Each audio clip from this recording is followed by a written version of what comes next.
In this video, we are going to explore common agentic patterns which we can implement using OpenAI Agent SDK. So the first is going to be deterministic flow or the sequential flow. In this case, first of all, input is going to get passed to one particular agent. This agent would process that input and generate some output. Then this output is going to be passed to another agent, which is going to act as an input for it. And then it will produce the output. And similarly, it will go to next agents. So in this case, you can see we are processing everything sequentially from first agent to third agent. So the flow is going to be sequential and deterministic. Now, second pattern is agent as tools. So in this case, our input is going to get passed to main agent, and then this main agent is going to take a call to use which particular agent it has to use as a tool. So all this agent as of now, we are going to declare as a tool under this main agent. So we are relying on this particular main agent to do the routing and decide like which agent is has to call. Now our third pattern is going to be handoff and routing. Again, in this case, we are going to have a main agent and then we are going to have two agents. In this case, the agents are not going to be declared as a tool. They would be altogether separate agents. And based on the handoff description, this main agent is going to decide like which particular agent it has to call. So only difference between this handoff and routing and agent as a tool is there actually we were declaring all this agent as a tool, but in this particular case, we are not going to declare all these agent as a tool. They are going to be separate agents.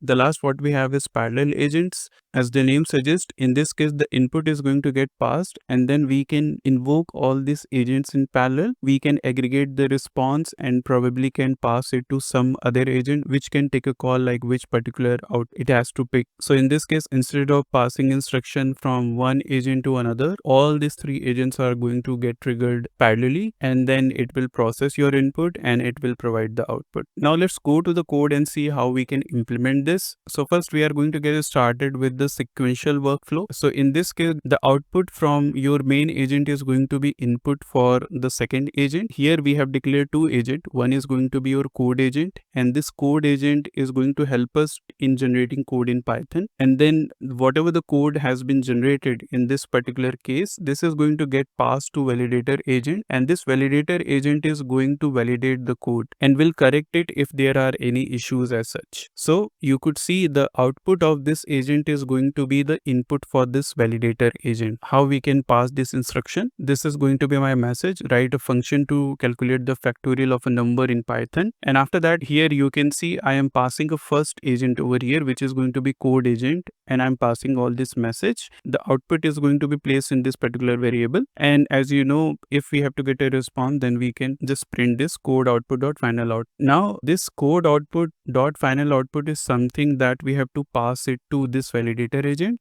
So we are invoking the runner again, and in this case the agent is going to be this validator agent. The input in this particular agent is going to be the output of the first agent. So we are just passing this code output dot final output as an input to this agent, and finally we are just going ahead and printing the output what we are going to get from this validator agent. Let's go ahead and try to run this code and see like how the output is going to look like. So first it's going to print the output what we are going to get from this code agent. So here you could see this is going to be our code output. Now this code output is going to get passed to our second agent, which is going to be our validation agent. And here you could see like it has checked for multiple things, checked for correctness, edge cases, error handling, and examples. And after that, it has predicted both implementation are correct and functional for calculating factorials of non-negative integers. So that's the first agentic pattern. Now let's go to our second agentic pattern, which is going to be agent as tools. Now in this case, what happened? We have created three agents. First is going to be Spanish, French, and Italian. And you could see we have asked it to translate the user message to Spanish and then translate user message to French and the user message to Italian. And then actually we have created one orchestrator agent. This particular agent is going to decide like which particular agent it has to call to, and here are a specific instruction for this. Like you are a translation agent, you use the tool given to you to translate. If asked for multiple translation, you call the relevant tools in order. You never translate on your own, you always use the provided tools. Now the interesting part is how we have registered all this agent. So all this agent has been registered as a tool,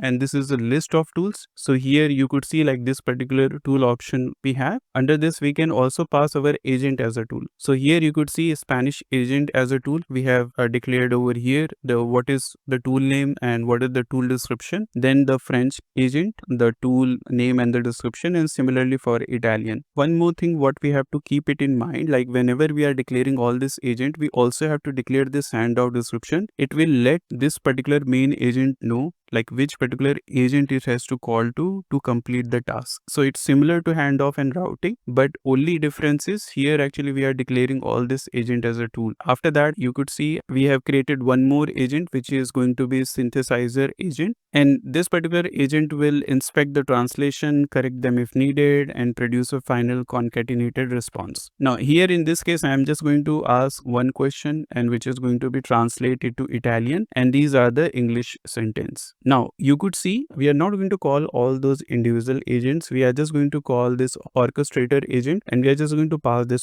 message. Once the output is going to come, we can go ahead and just print the final output, or we can just pass it to this synthesizer agent where like it can inspect the translation and correct them if needed. So here we are mixing two particular agentic pattern. One is where we are going to get the output agent as a tool, and then we are also going to follow the deterministic or sequential workflow where the output what is going to be generated over here, we are passing it to synthesizer result, which would just evaluate the output and will give you the final output. So let's go ahead and try to run this code, and here you could see the orchestrator result what we are getting. Here's the translation into Italian and there's the output, and this output is coming because orchestrator agent has called this Italian agent to translate from English to Italian, and then because all this response is going to get passed to our synthesizer agent, which is going to just evaluate it, the translation is accurate and natural, and here is the final response, and then it will going to give you the final response. So in this case we have explored two things. First is agent as a tool, how we can call this different agent as a tool, and then how we can mix two particular patterns all together where the output from orchestrator agent is going to get passed to synthesizer, where actually we are following the sequential agentic pattern. Now the third one is going to be handoff and routing. In this case you could see we have just created two agent over here. One is going to be Python agent, which is going to be expert in Python programming language, and then we do have a Java agent which is going to be expert in Java programming language. Here because we are relying on agent to take a call like which particular agent it has to call to complete the task, so it's required to give this handoff description which we have seen earlier also, and here also we have to pass this handoff and description, and this would always come into picture where we are relying on LLM to take a call like which particular agent it has to call to. You could see earlier when we were defining agent as a tool, then we were passing all this particular agent as a tool under the main agent. Now instead of declaring all those agent as a tool, this is another pattern where we can declare the agent separately and we can just pass it under this handoff. So suppose like in this case we are asking how to handle exception in Java. So based on whatever handoffs it has and the handoff description it gets, this particular agent is going to decide which particular agent it has to call to, and ultimately we are going to get a final response at the end. So it's a simple pattern. So let me just go ahead and try to run this code, and here we are just asking like how to handle exceptions in Java. So in this case this particular Java agent is going to get called to complete the task. So let me go ahead and run this. You could see like we were able to get the output in Java, and if you had any doubt like in any of the agentic pattern, if you want to see okay which particular agent it is calling, then you can also print it out just to see okay which particular agent is getting a call. So you can just print like last agent over here and it will let you know okay which particular agent it has called last. We know like out of these two only one agent is going to get called to get the output, so the last agent is going to be that one only. So I can just go ahead and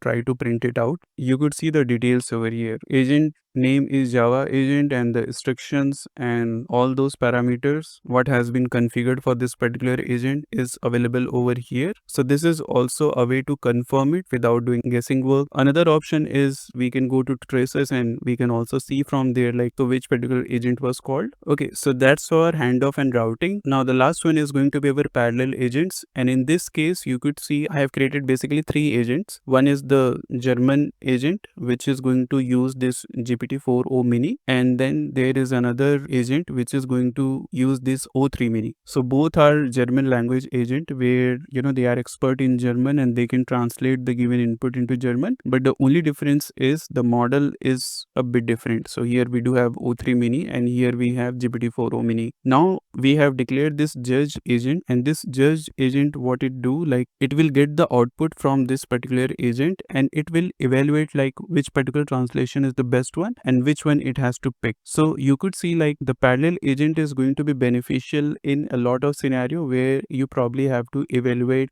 something through multiple agents, and then based on the accuracy you can take a call like which particular model you have to use it. So it can definitely help you in evaluating different models, and it can also help you in a task where we don't have dependency of one agent on another agent. So you can divide your task into multiple subtasks and assign all those subtasks to different agents, and then you can just fire all those agents in parallel. Now the important part is how you are going to fire those agents and aggregate the response out of it. For that you could see we have to use something called async io.gather. Now this would help us to run all these agents in parallel. So here you could see we are just running these two particular agents and then gathering the response from it. We have passed this particular text and we want like this to be translated into German. So because we do have two agents over here, we want to capture a response out of it. So we do have two variables. First variable is going to be for GPT-4o and